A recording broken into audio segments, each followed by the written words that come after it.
C'est une terre où la guerre ne s'est jamais arrêtée.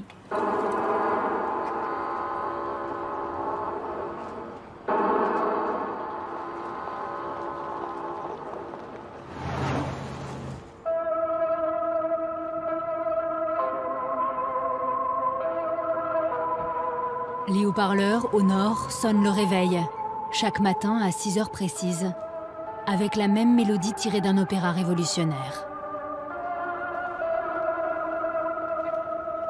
L'histoire d'une jeune infirmière sur le front pendant la guerre, qui cherche son général, qui l'implore de lui montrer le chemin.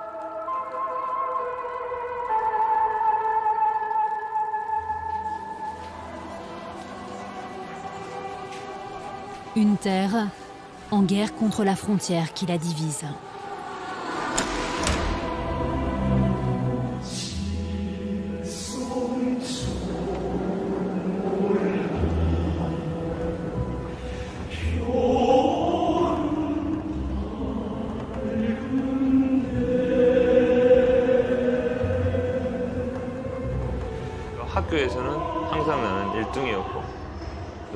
J'ai toujours été le premier de la classe.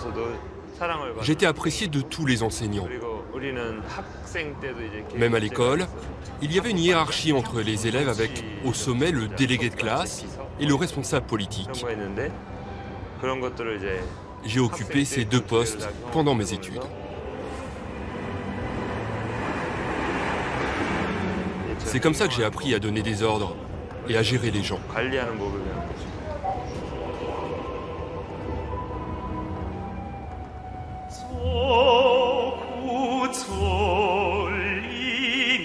À la frontière entre les deux Corées, coupées l'une de l'autre par la guerre froide, le temps s'est arrêté. Faute d'un accord de paix, le conflit est suspendu depuis 65 ans. 6 décennies pendant lesquelles la Corée du Nord a mis au point clandestinement une arme dont seules les grandes puissances pensaient avoir le secret, l'arme nucléaire. Alors que Donald Trump, qui rêvait de désarmer Kim Jong-un en lui offrant une rencontre historique, vient d'y renoncer, que les deux ennemis reparlent de guerre, comment ce pays, au banc des nations, parmi les plus pauvres de la planète, a-t-il pu se doter d'un tel arsenal? Seuls ceux qui ont fait partie du système en connaissent les secrets. Plusieurs années d'enquête ont été nécessaires pour trouver leurs traces. Ceux qui témoignent ont voulu nous raconter une tragédie en cours de celles et ceux voués à ramener à tout prix de l'argent dans le pays. Celle des hommes du dictateur.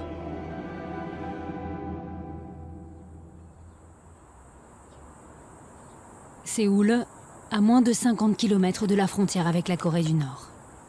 La capitale sud-coréenne est devenue en 20 ans la 4e ville la plus riche au monde, après Tokyo, New York et Los Angeles.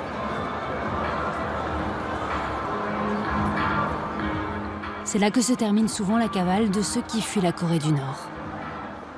Ce jeune haut fonctionnaire nord-coréen est arrivé à Séoul après un périple de milliers de kilomètres à travers la Chine. Il vit ici depuis 2 ans sous une nouvelle identité, celle de Michael Kim. Il a 28 ans. Il travaille à mi-temps comme surveillant dans un musée de la capitale.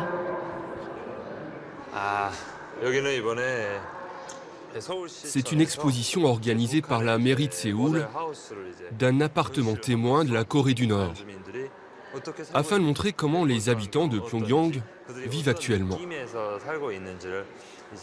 Je suis ici pour aider à la compréhension, en tant que personne qui y a réellement habité.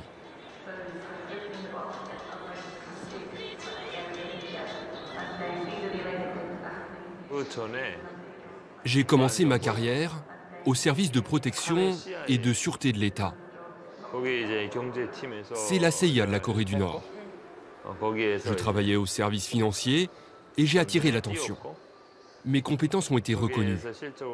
C'est comme ça que j'ai été recruté au bureau 39. C'était exceptionnel.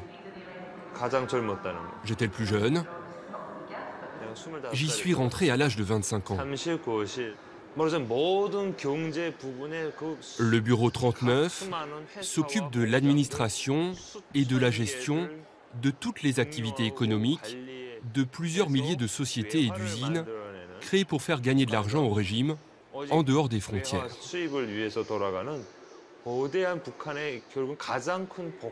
Le Bureau 39 rapporte à lui seul la moitié du produit intérieur brut de la Corée du Nord.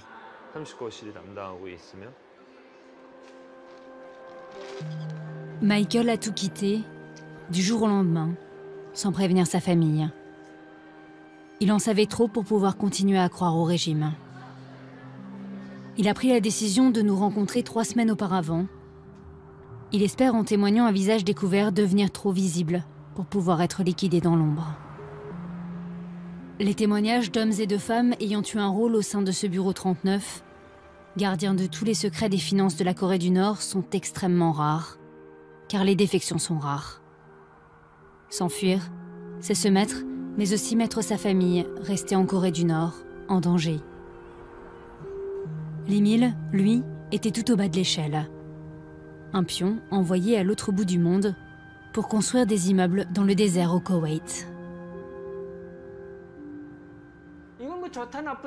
Pour moi, la question n'était pas de savoir si j'en avais envie ou pas. Le temps pressait. On espérait vite partir et avoir de quoi manger.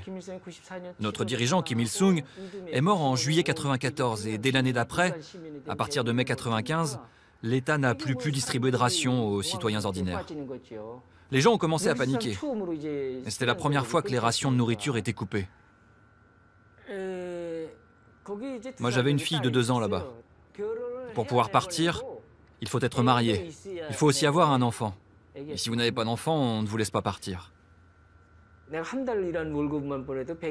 me suis dit, avec le salaire qu'on nous propose de 120 $ par mois, si je peux envoyer ça à Pyongyang, une famille de 4 ou 5 peut se nourrir pendant au moins 6 mois. Au bout de 2 mois sans salaire, on a demandé pourquoi on ne gagnait rien. Et on nous a répondu, nous n'avons pas reçu d'instruction du parti nous disant de vous donner votre salaire. Le parti en Corée du Nord, c'est Kim Jong-il, notre général en chef. Cette réponse nous condamnait au silence. Les centaines d'ouvriers ne pouvaient pas dire quoi que ce soit. Alors on a continué à travailler, même de nuit, à la lumière de nos lampes torches, en luttant contre le sommeil, travailler en prenant notre mal en patience. J'ai travaillé 5 mois comme ça, sans recevoir de salaire. Je me suis senti trahi.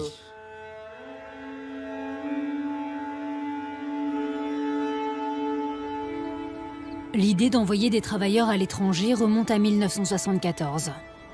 C'est le début d'un gigantesque réseau d'entreprises et de montages financiers clandestins mis en place dans un seul but, faire gagner de l'argent au Bureau 39. Il est né lui aussi de l'autre côté, à Pyongyang. Envoyé à Singapour au début des années 2000 comme représentant de la banque nord-coréenne Northeast Asia Bank, Kim Kwang-jin a fait gagner des dizaines de millions de dollars à la Corée du Nord. En 2003, soupçonné par Pyongyang de divulguer des informations sur les finances du régime, il se réfugie à Séoul, emportant avec lui les secrets des caisses clandestines de la dictature. L'ex-banquier gagne aujourd'hui sa vie en travaillant pour les services secrets sud-coréens. Il les aide à contrer ce régime, auquel il avait dû jurer loyauté éternelle. Notre mission principale est de rapporter des devises étrangères. Et cet argent gagné à l'étranger est secret, complètement secret. Le Bureau 39 a été créé par Kim Jong-il. Voilà comment le système fonctionne. Toutes les sociétés nord-coréennes qui génèrent des devises étrangères sont obligées de le déclarer au Kim. Et ensuite, ils sont tenus de reverser l'intégralité de la somme en liquide. La famille Kim, Kim Jong-un aujourd'hui, et avant ça Kim Jong-il, récupère tout cet argent et ensuite le dépense en fonction de ses propres priorités. Il y a donc en réalité 2 économies, celle de la famille Kim et l'économie nationale, dirigée par le gouvernement central. L'économie aux mains de la famille Kim, je l'ai appelée le fonds de la cour royale. Il possède toutes les meilleures entreprises, celles qui génèrent le plus de profits, les meilleurs hôtels, les meilleurs magasins, ainsi que les restaurants, tout ce qui génère des devises étrangères. Tout ça, ça revient directement à Kim Jong-il et maintenant à Kim Jong-un. C'est une économie séparée. L'argent que vous rapportez ne sera jamais injecté dans l'économie nationale. Non. La Banque centrale, le ministère des Finances et la Banque commerciale n'ont à aucun moment le droit de mettre leur nez dans nos affaires. Jamais. Ils ne peuvent pas poser la moindre question. Kim récupère tout et redistribue. Disons que ça rapporte $1 milliard par an. Il reçoit tout ça en liquide et il l'utilise. En ce moment, le programme nucléaire et balistique consomme beaucoup d'argent. C'est de là que ça vient, du porte-monnaie de Kim Jong-un. On a différentes sortes de travailleurs. Au maximum, je pense qu'on en a 150 000. Je dirais 50 000 en Russie, un peu plus en Chine, et les autres sont disséminés dans le monde. Et ces 150 000 personnes font gagner beaucoup d'argent. 70 à 80% de leur salaire est confisqué par le régime. Disons que chacun d'eux rapporte $100 par mois. Ça fait un total de 15 millions. 15 millions de dollars par mois. Mais ils ne gagnent pas que $100 par mois. Ils gagnent plus. Plusieurs centaines de dollars, minimum. Donc beaucoup d'argent revient comme ça à Kim Jong-un. La taille du fonds secret des Kim, qui est aujourd'hui le fonds de Kim Jong-un, a augmenté de façon spectaculaire ces 20 dernières années. Il peut donc acheter plus de choses et continuer son programme nucléaire et balistique.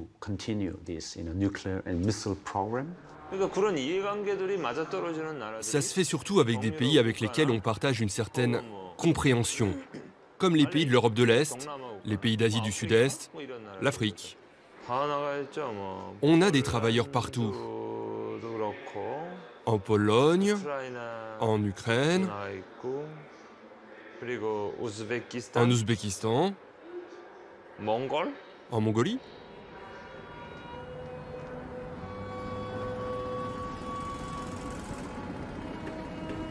Les marteaux-piqueurs résonnent aux portes de la steppe. Les yourtes viennent s'agglutiner aux immeubles. Chaque jour, le béton de la capitale mongole, Oulan-Bator, gagne un peu plus de terrain. Communiste pendant 70 ans, la Mongolie a gardé de cette époque ses monuments à la gloire du bloc soviétique, mais elle a rejoint le camp capitaliste à la chute de l'URSS. Elle connaît depuis un exode rural massif. Oulan-Bator doit construire d'urgence des logements, mais ce peuple de nomades manque de main-d'œuvre. La Mongolie doit donc faire appel à des renforts notamment chinois, vietnamiens et nord-coréens. Sur chaque chantier, le travail est réparti de la même manière. Les ouvriers mongols sont chargés des travaux en extérieur. Les Nord-Coréens, plus qualifiés, s'occupent eux des finitions à l'intérieur. Les ouvriers envoyés par Pyongyang vivent sous surveillance de jour comme de nuit. Pour tenter de les approcher plus discrètement, notre traducteur va y aller seul.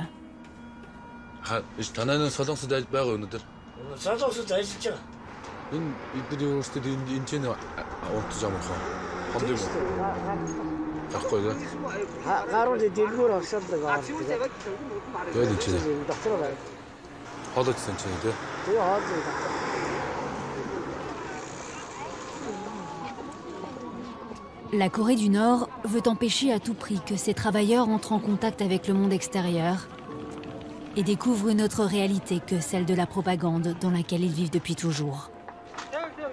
Ils n'ont que très rarement l'autorisation de sortir, toujours en groupe pour se surveiller les uns les autres. Mais nous allons repérer dans les allées du marché d'Oulan-Bator un ouvrier nord-coréen qui semble seul. 좀 얘기 좀 해도 되죠? 같이 이렇게 신발 보면서. 예.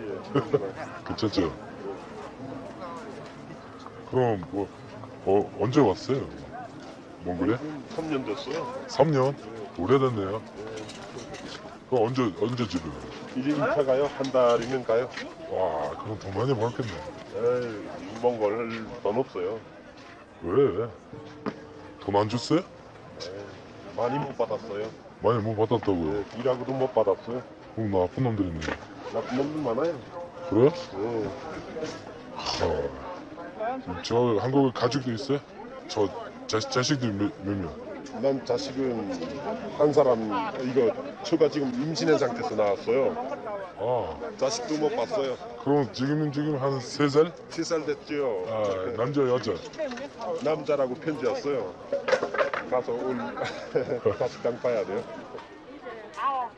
Les contrats des travailleurs durent en général 3 ans, pendant lesquels ils n'ont pas la possibilité de rentrer chez eux. Peu profitent d'être à l'étranger pour s'échapper, parce que leur famille est en Corée du Nord. Ils savent que sinon ils ne la reverront jamais.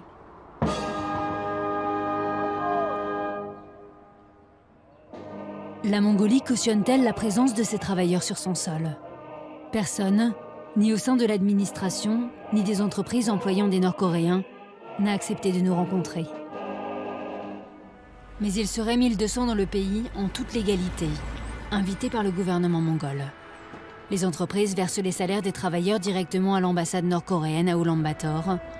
C'est là que près de la totalité de l'argent qu'ils gagnent est confisqué par le régime. Le reste, au mieux quelques dizaines d'euros par mois, revient aux travailleurs qui envoient cette somme en Corée du Nord pour aider leur famille. Les travailleurs des chantiers de construction ne sont pas la seule manne du régime. Des bûcherons sont envoyés dans les forêts de Sibérie, des agriculteurs dans des fermes. La dictature exporte même ses médecins. C'est le plus lucratif. La Corée du Nord envoie à l'étranger des acupuncteurs et des chiropracteurs qui ouvrent des cliniques dont les revenus sont récupérés par le régime. Il en existe 3 à Ulaanbaatar. I would like to interview North Korean workers. No. Can we speak with you? You're North Korean? No. Are you guys North Korean or? Korean. North Korean. Yes? Yes. Can we ask you a question? We want to know why you guys are in Mongolia, what do you do here, for how long you've been here? Yoga.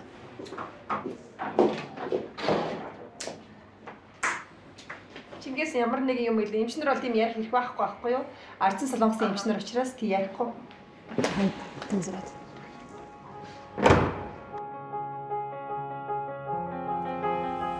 La Corée du Nord gagnerait chaque année 450 millions d'euros grâce au salaire de ses travailleurs, envoyés dans le secret hors des frontières. Esclaves d'un système bien rodé, dans lequel chacun ne joue qu'un petit rôle.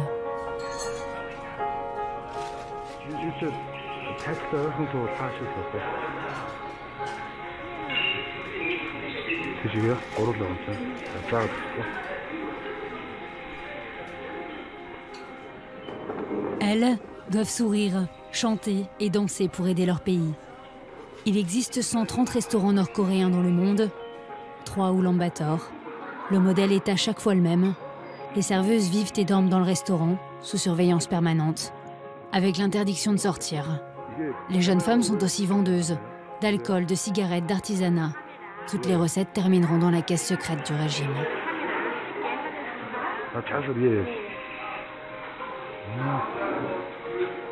이거 얼마예요? 850달러. 850.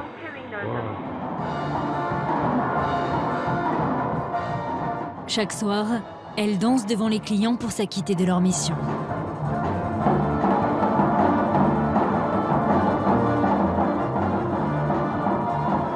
Rendre les spectateurs heureux, les pousser à consommer, à vider leur portefeuille.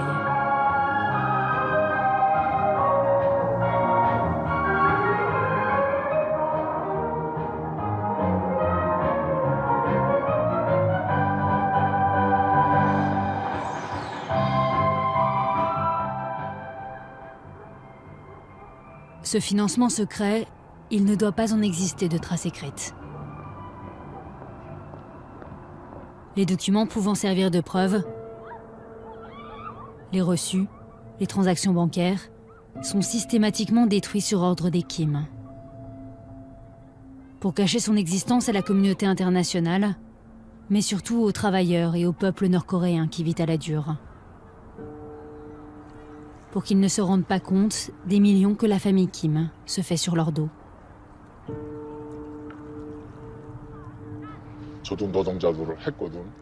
Moi aussi, j'ai été ouvrier. Ça m'est arrivé de travailler pendant 6-8 mois sans rien recevoir. J'avais tellement trimé, je me suis dit qu'il fallait que je me serve à mon tour. Cet homme a vécu des années en Sibérie. Avant de s'enfuir, il était arrivé au poste de manager. Il a accepté de briser le silence dans lequel il s'était muré depuis des années de honte, dans l'espoir que son témoignage puisse aider ses anciens compagnons de labeur, toujours prisonniers du système. Les personnes qui sont au-dessus des travailleurs piquent énormément dans leur salaire. Disons que nos chefs décrochent un contrat de 10 millions. On nous dit qu'il est de 7 millions à nous les managers. Et nous, on va aller dire au contremaître qu'on l'a eu à 5 millions, en baissant encore. Même en ayant fait ça, on arrive à verser la part qu'on doit envoyer au régime. L'autre combine, c'est que s'il a été négocié que 50 personnes fassent le travail, on s'arrange pour ne faire travailler que 20 personnes, et on fait travailler le reste ailleurs. C'est comme ça qu'on peut garder pour nous une énorme somme d'argent. Les bons mois, vous réussissez à gagner combien? Quelque chose comme 20 000 $? En un mois? Oui. Savez-vous combien le bureau 39 gagne par an et quelle part va au développement des missiles? Personne ne connaît précisément la réponse à cette question. Et puis c'est le plus grand des secrets. Ceux qui travaillent au bureau 39, qu'il s'agisse du montant de la production des travailleurs du bureau, du coût de la main-d'œuvre, ou de quelque chiffre que ce soit, ils ne peuvent rien dire. S'ils en parlent... La détermination du régime à avoir à tout prix la bombe atomique remonte à 1953 pendant la guerre de Corée, parce que l'Amérique avait à l'époque brandi la menace nucléaire pour anéantir la Corée du Nord. Depuis son arrivée au pouvoir en 2011, Kim Jong-un a procédé à plus de 85 tirs de missiles et 4 essais nucléaires, 2 fois plus que son père et son grand-père réunis. À chaque essai, c'est vers la mer du Japon et l'océan Pacifique qui les sépare des États-Unis qu'il pointe ses missiles pour mettre la Californie à portée de tête nucléaire, pour que la peur change de camp, pour que jamais plus l'Amérique n'ose les attaquer. Siegfried Ecker est professeur à l'université de Stanford. Ce physicien nucléaire américain est l'un des seuls à être entré dans le complexe nucléaire de Yongbyon, qui emploie plus de 2000 travailleurs à 100 km au nord de Pyongyang. Il s'est rendu à 7 reprises en Corée du Nord, invité par le régime qui voulait que sa menace soit prise au sérieux. Je suis allé pour la première fois en Corée du Nord en 2004. Les Nord-Coréens avaient décidé de nous montrer leurs installations nucléaires de Yongbyon, et voilà ce qu'on a vu. Ensuite, nous sommes allés dans une salle de réunion avec le directeur Ri Yong-sop et il nous a dit « Est-ce que vous voudriez voir notre produit ?» J'ai dit « Vous voulez dire le plutonium ?» Et il a dit « Eh bien, oui !» Il est allé faire un signe dans le couloir, il s'y était très clairement préparé et ils sont entrés avec une boîte métallique rouge d'à peu près cette taille. Ils l'ont ouverte, ça ressemblait à du plutonium, mais je n'avais aucun instrument de mesure avec moi. Je n'avais que mes yeux et mes mains. Quand vous tenez du plutonium dans vos mains, c'est très dense, presque 2 fois la densité du plomb. Donc ça devait être lourd et deuxièmement, le plutonium est radioactif. Donc il doit être chaud. J'ai pris le plutonium dans ma main. Il était à la fois lourd et légèrement chaud. On n'est sûr de rien, mais disons qu'à l'heure qu'il est, ils ont probablement de quoi faire entre 25 et 30 bombes. Et puis il se trouve que la Corée du Nord a assez d'uranium dans son sol pour fabriquer autant de bombes qu'ils le souhaitent. Ils n'ont pas à se le procurer ailleurs. Et le sort a voulu que la Corée du Sud n'ait pas d'uranium. Tout est au nord.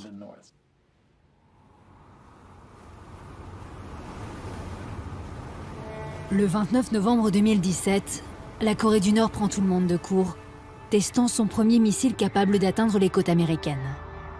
Kim Jong-un annonce à son peuple posséder désormais une force nucléaire d'État. Dans le même temps, une course contre la montre est engagée de New York, du siège des Nations Unies. D'une cellule composée de 8 hommes, de 8 nationalités différentes, experts en technologie des missiles, en finance ou encore en transport aérien et maritime. Certains viennent du civil, d'autres des services de renseignement. Ils travaillent dans l'ombre avec pour mission d'assécher le fonds secret des Kim pour stopper le programme nucléaire nord-coréen. Pour leur sécurité, il n'existe pas de photos de ce panel d'experts. Seul Hugh Griffiths, qui le dirige depuis 2014, a accepté que nous montrions son visage. Les débris de l'une de leurs fusées, qui utilisent la même technologie que leurs missiles balistiques, ont été récupérés par la marine sud-coréenne qui avait des bateaux assez proches pour repêcher l'engin juste après qu'il s'est abîmé en mer. Et ils ont invité le panel d'experts pour examiner ces débris. Lors de l'inspection, on note les numéros de série, on prend des photos, et dans de nombreux cas, on est capable de retracer l'origine de ces composants, comment, où et à qui ils ont été achetés.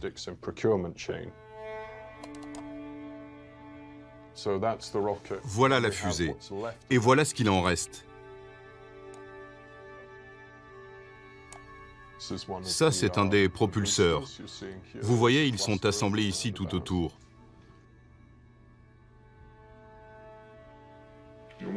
Il faut que vous cachiez les numéros de série.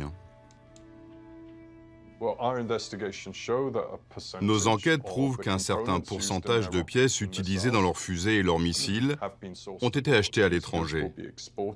Les composants vont d'abord être exportés vers d'autres pays en Asie, des centres d'affaires comme Singapour, Hong Kong, de façon à ce que pour une entreprise multinationale basée, disons, en Europe, qui vend ses pièces, tout semble en règle.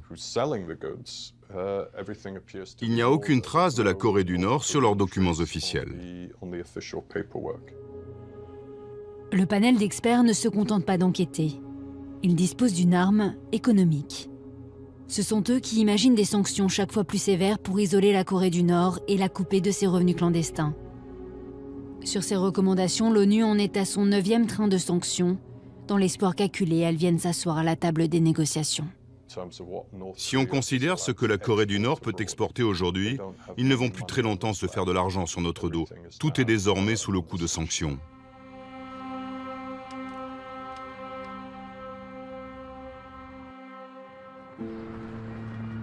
Nous attendions l'autorisation officielle de nous rendre en Corée du Nord depuis 5 mois. Elle va arriver fin mars avec le réchauffement des températures. Les diplomates nord-coréens ne voulaient pas que nous filmions en hiver, de peur que des coupures de courant n'émaillent le voyage.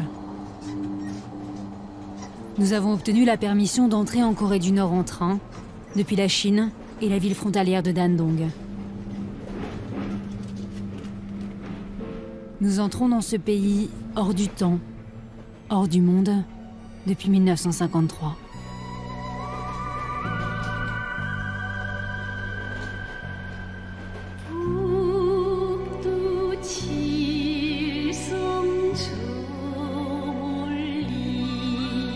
Pas une parcelle de terre n'est laissée à l'abandon. Tout l'espace est utilisé pour nourrir la nation. Le train nous laisse entreapercevoir pendant 7 heures des campagnes où restent roi, la faucille et la force des bras. La région que nous traversons concentre la plupart des installations nucléaires. Les rails passent à proximité de 3 mines d'uranium, de plusieurs complexes souterrains et du centre de recherche nucléaire de Yongbyon, construit avec l'aide de l'URSS dès 1965, le cœur du programme.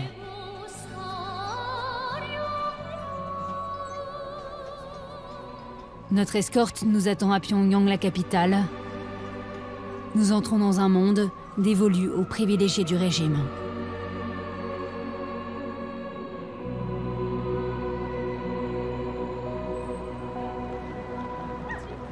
Ces rues, ces avenues, sont réservées à 3 millions d'habitants. 10% de la population choisie parmi les plus fidèles. Il faut un laissez-passer pour entrer dans la ville. La mission des 2 guides qui nous encadrent du matin au soir est de nous montrer qu'en dépit des sanctions des Nations Unies, Pyongyang n'est plus la capitale figée d'un pays à l'économie moribonde dont la population souffre. Et ce grâce aux nouveaux héros de la nation, les scientifiques. Cet architecte a étudié 8 ans en France. Il a passé 1 an en Franche-Comté où il a appris le français avant de poursuivre ses études à l'École nationale d'architecture de Paris-Belleville. Il est rentré en Corée du Nord en 2010 et est aujourd'hui l'un des meilleurs architectes de la capitale, chargé de construire des gratte-ciel pour cette nouvelle élite. Ici, ça a été construit au moins de 8 mois, même pas un an. Et voilà, c'était une période très difficile économiquement pour les Coréens, mais voilà, ils ont construit complètement. On veut montrer qu'on peut vivre et on peut se développer et on peut tout faire nous-mêmes. Voilà, donc c'est très important le développement de science. En fait, la science, c'est vraiment le domaine le plus important pour le développement nous-mêmes, en fait. Ici, les habitants, ils ont tous des gens qui s'occupent dans un métier, en fait, sciences et technologie, et les enseignants, tout ça.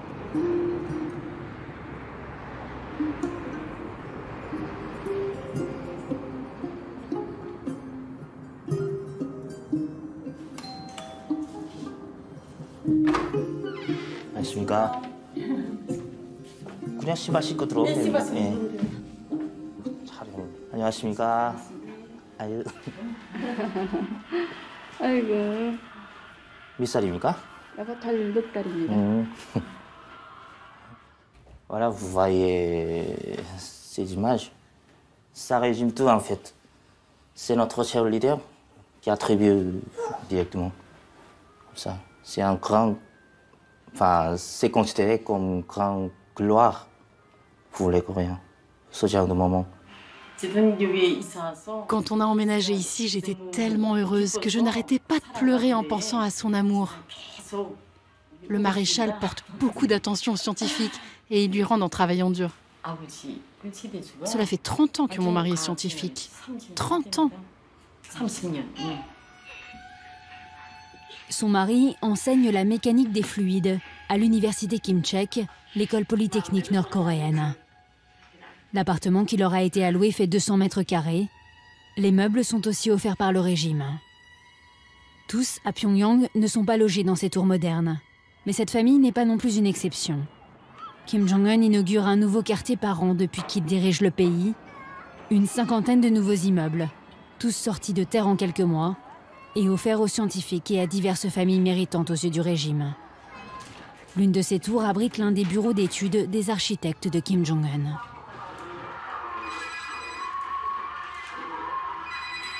이런 소관이 이래도? 네, 수고합니다.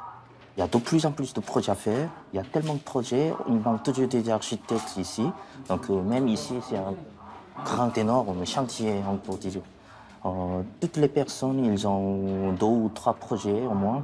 Et ils travaillent énormément. Mais ça ne suffit pas, en fait. On passe l'année blanche. Et avec la situation internationale à l'heure actuelle et les sanctions, ça ralentit les chantiers?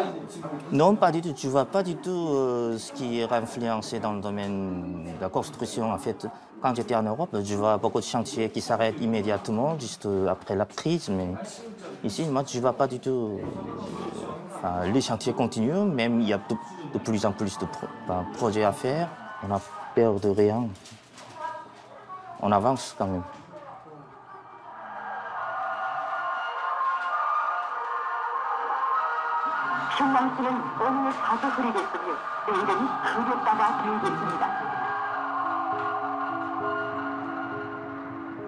Comment la Corée du Nord finance-t-elle ces nouvelles constructions? Est-elle hermétique aux sanctions? Dans les rues, les tenues monochromes du socialisme ont pris des couleurs en 3 ans. L'ambiance est presque décontractée. Le régime tient toujours sa population d'une main de fer.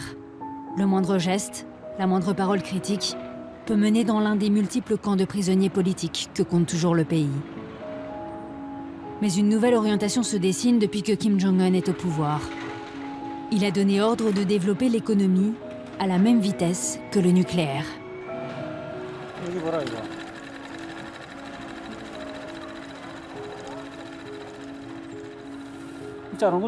Qui a coupé tout ça?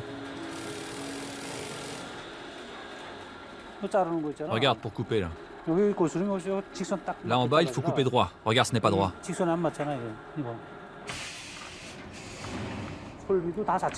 Nous avons construit nous-mêmes nos équipements. Et grâce à ces machines de production coréennes, nous avons pu automatiser certaines lignes d'assemblage et réduire la consommation d'électricité pour augmenter jusqu'à doubler notre capacité de production.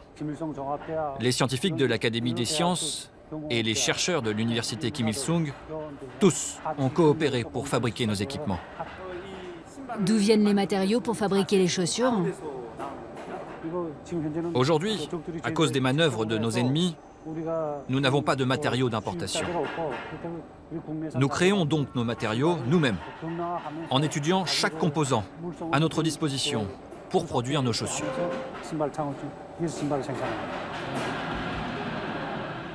La clé de l'embellie économique tiendrait en deux mots: innovation et adaptation. Pour tenir, pour prouver au monde que le pays n'a besoin de personne. Nous avons des panneaux solaires qui couvrent la quasi-totalité des toits de l'usine, vous voyez. Ils peuvent produire jusqu'à 400 kW d'électricité. Notre usine peut fonctionner avec une puissance de 300 kW seulement. Ce qui veut dire qu'avec la seule électricité de nos panneaux solaires, nous pouvons faire tourner nos usines même dans un contexte de sanctions et de fermeture, sans aucun souci. Dans chaque secteur de l'industrie, Kim Jong-un a fait construire une usine modèle, comme cette usine de chaussures. Toutes ont une salle de contrôle informatisée, en lien direct avec les universités et les centres de recherche de la capitale. Ces usines devraient être ensuite répliquées dans le reste du pays.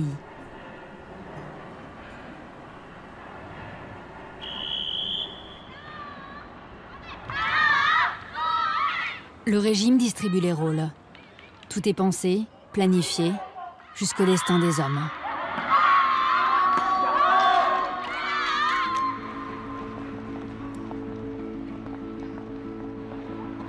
Les jeunes Nord-Coréens voient leur vie se dessiner dès l'école primaire, en fonction de leurs aptitudes, de leurs origines familiales et des besoins du parti.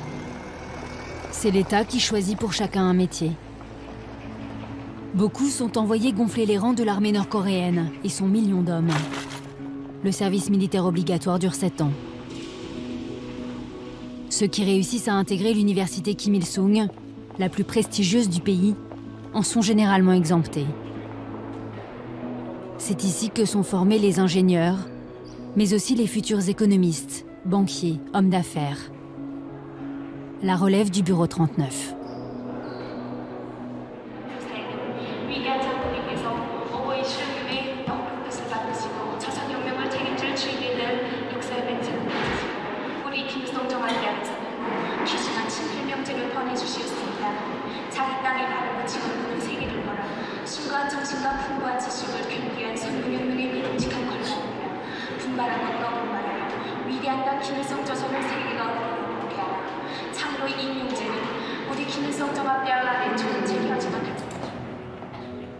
Nos demandes pour rencontrer des officiels en charge du programme nucléaire et de la politique sont toutes restées sans réponse. Mais nous avons obtenu, juste avant de quitter la Corée du Nord, une entrevue à l'Académie des sciences sociales de Pyongyang, avec l'un des principaux économistes du régime, le professeur Ri Ki-song. Notre industrie de la défense est déjà bien développée. Comme la guerre qui nous oppose aux États-Unis est une guerre nucléaire, nous avons décidé de concentrer nos dépenses militaires principalement sur l'armement nucléaire afin de dissuader une intervention américaine, ce qui nous a permis d'investir plus d'argent dans le développement économique. La Corée du Nord n'aurait-elle pas intérêt à abandonner le développement des armes nucléaires et à ce que les sanctions des Nations Unies soient levées? C'est un enjeu qui nécessite une compréhension profonde de l'histoire. Les États-Unis nous ont déclaré la guerre le 28 juin 1950. 3 jours après, en passant une loi sur le contrôle des exportations, ils ont bloqué toutes les exportations en provenance de Corée du Nord. La même année, en décembre, ils ont passé une loi pour nous désigner comme pays ennemi et nous empêcher tout commerce. Cela veut dire que même à l'époque où nous n'avions pas d'armes nucléaires, les États-Unis n'avaient de cesse que de nous suffoquer économiquement. Il n'y a qu'en étant supérieurs aux Américains avec nos armes nucléaires que nous pouvons assurer un développement économique. Maintenant qu'ils ne peuvent plus nous menacer, même avec leurs armes, nous sommes enfin en mesure de procéder au développement économique sans inquiétude. Qu'est-ce que vous en pensez?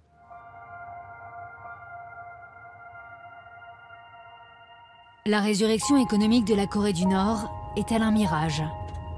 Un barreau d'honneur pour cacher à la population que les nouvelles vagues de sanctions menacent de mettre le pays à genoux. Les statistiques officielles sont invérifiables. Le peuple, nous ne pourrons ni l'approcher ni l'entendre, juste l'apercevoir. Traverser des campagnes où la famine des années 90 et ses 600 000 à 1 million de morts semblent avoir laissé place à des lendemains meilleurs. Des villes sans voiture, mais avec ici aussi de nouvelles couleurs. Une vie dure, mais déjà un peu moins dure qu'avant.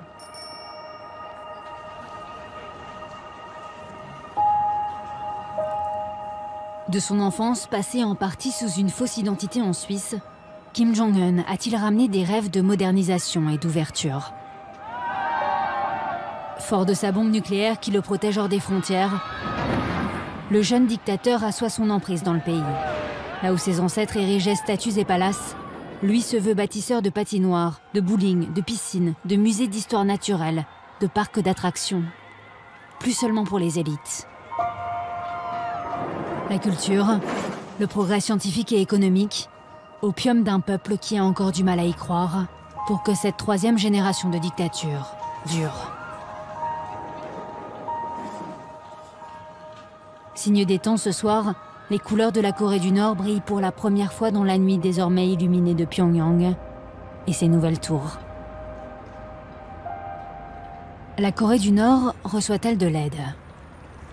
La Russie et surtout la Chine sont régulièrement accusées de jouer un double jeu, de voter les sanctions des Nations Unies sans pour autant que le commerce ne cesse, parce qu'ils n'ont ni l'un ni l'autre intérêt à un effondrement du régime de Kim Jong-un.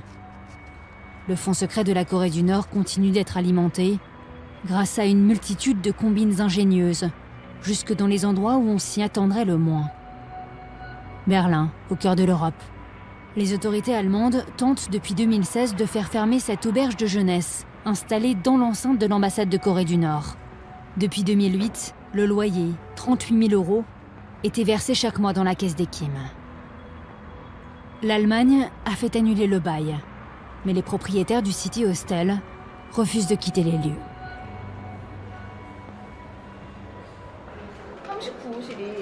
Savez-vous si le bureau 39 gagne de l'argent en France ou en Allemagne?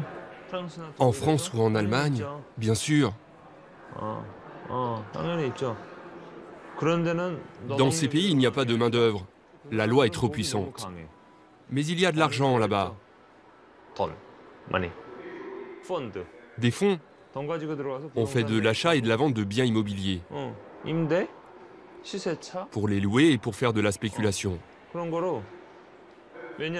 Parce que dans ces pays-là, si on fait des affaires en montrant ouvertement que notre société est une entreprise nord-coréenne, on a tout de suite le droit à une enquête fiscale. On fait de la location d'appartements, personne ne sait qui est le propriétaire. On n'a plus qu'à récupérer les loyers. Connaissez-vous des noms d'entreprises?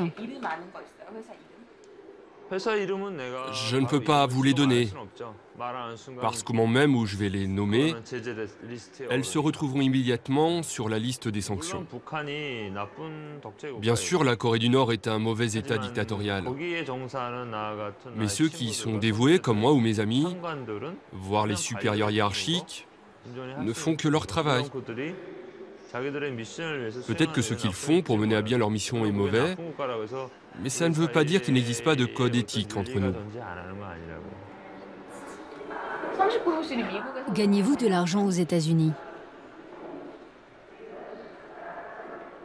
Je n'ai pas vu de cas aux États-Unis. En revanche, on fait tout pour leur dérober de l'argent, oui. Pour ça, nous avons une technique, le piratage informatique. avec des logiciels de rançon par exemple. La Corée du Nord va pirater les infrastructures industrielles ou informatiques des États-Unis. Nous n'avons pas les moyens d'analyser ces données ni de les utiliser. On fait juste du piratage. Mais en échange de la promesse de ne pas partager ces données, on demande de l'argent. La Corée du Nord est une preneuse d'otages de données informatiques.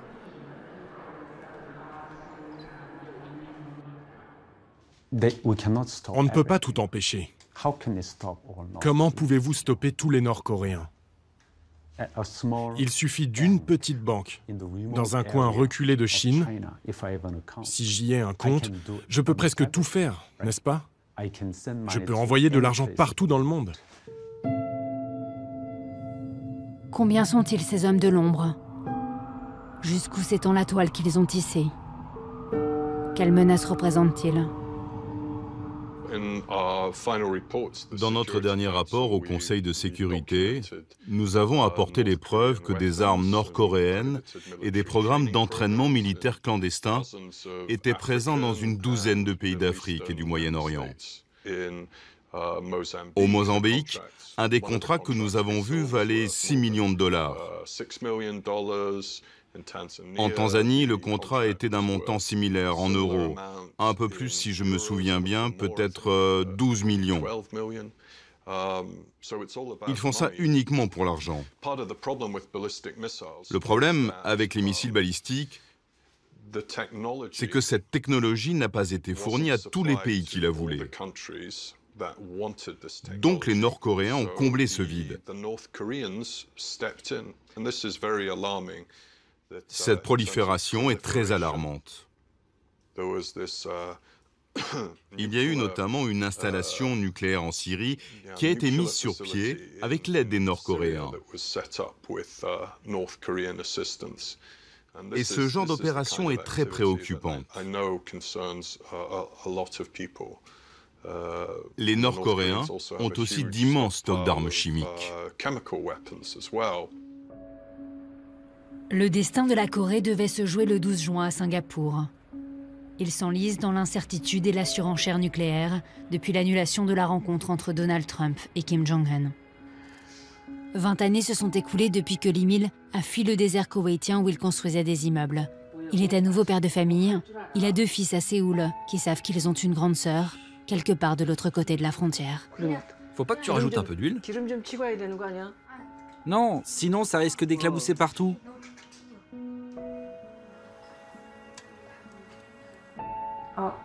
Avez-vous eu des nouvelles de votre famille depuis? Rien du tout. Je n'en ai pas eu. Je me dis, qu'est-ce qui a fait de moi une personne pareille? Si ce régime était normal, je ne serais jamais parti. Ce système erroné a façonné le choix terrible que j'ai fait. Pour ne jamais oublier leur famille et leur peuple qu'ils ont laissé derrière eux, les réfugiés se retrouvent une fois par mois dans une paroisse de Séoul. Orphelins de celui qui leur avait été imposé comme guide, beaucoup se tournent vers Dieu pour donner un sens à leur vie.